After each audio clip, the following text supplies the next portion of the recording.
இன்னைக்கு இப்போ ஒரு பெரிய டவுட் இருக்கு. என்ன தெரியுமா? மொத்தம் தமிழ்நாடு எலெக்ஷன்ல 234 தொகுதி. ஆனா 234 தொகுதியில 118 தொகுதி எடுத்தாதான் அவங்க மெஜாரிட்டி, அதாவது அப்பதான் ஆட்சியை அமைக்க முடியும். ஆனா இப்ப விஜய் சார் 108 தொகுதியில தான் வின் பண்ணியிருக்காரு.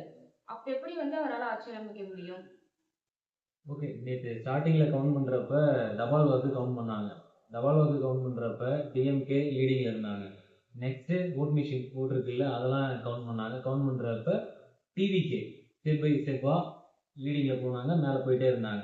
பட் ஆனால் மெஜாரிட்டி பார்த்தீங்கன்னா 118 பார்த்தீங்கன்னா அவங்களால எடுக்க முடியல. மேக்ஸிமம் 108 தான் எடுக்க முடிஞ்சது அவங்களால. பட் ஆனாலுமே விஜய் சார் 2 தொகுதியில் நின்றுருந்தாங்கல்ல, அதில் ஒரு தொகுதியில் விஜய் சார் ராஜினாமா பண்ணியே ஆகணும். ஓகேவா? அப்படி ராஜினாமா பண்ணுறப்ப ஆல்ரெடி 108 வின் பண்ணியிருந்தாங்க. ராஜினாமா பண்ணால் 107 தான். இப்போ 107 தான் அவங்க வின் பண்ணியிருக்காங்க. பேலன்ஸ் 11 சீட்ஸ் அவங்களுக்கு தேவைப்படுது. ஸோ டிஎம்கே அண்ட் ஏடிஎம்கே கூட்டணி கட்சிகள்லாம் ஆதரவு தந்தால் மட்டும்தான் டிவிகேவால் ஆட்சி அமைக்க முடியும். ஓகே, இப்போ விஜய் சாரை தவிர்த்து டிஎம்கே அண்ட் ஏடிஎம்கே கூட்டணி கட்சிகள்லாம் சேர்ந்து ஆட்சி அமைச்சான்னு பார்த்தா அதுவுமே பாசிபிள் இல்லை.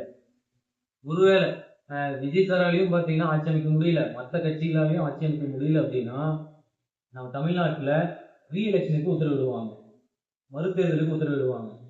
உத்தரவிட்டுட்டு அது வரைக்குமே நம்ம ஜனாதிபதி ஆட்சி தான் நடக்கும். குடியரசுத் தலைவர் இருக்காருங்க, அவரோட ஆட்சி தான் நடக்கும். இது மாதிரியான யூஸ்ஃபுல்லான தகவல்களுக்கு நம்ம சேனலை சப்ஸ்கிரைப் பண்ணிக்கோங்க. வேற ஏதாவது டவுட் இருந்தாலும் கமெண்ட் பண்ணுங்க, அதை நாங்கள் கிளாரிஃபை பண்ணுறோம்.